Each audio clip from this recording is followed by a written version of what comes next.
Isunog sa otoridad ang kapin na 48.6 milyon nga kantidad sa illegal nga droga sa usa ka seremonya sa Dakban sa Davao, Hunyo 17, 2026. Nasirin nga mokabat sa 39,886,762 pesos ang kantidad sa illegal nga droga nga nakumpiska sa nagkadang law enforcement agency sa Davao Region ug ang laing nga 8.7 milyon nga illegal nga droga sa Region 13 ang gipangdauban.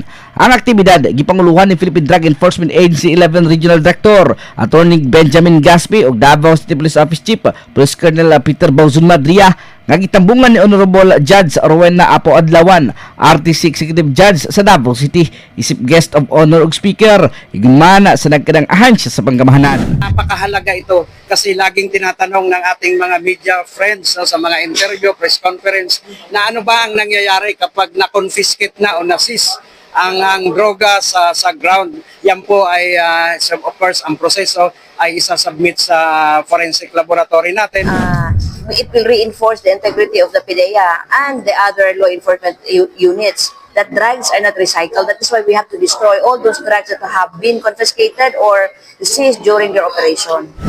Kasama mo sa balitang serbisyo publiko, Radyo Man Bien na Balustatak, Armen.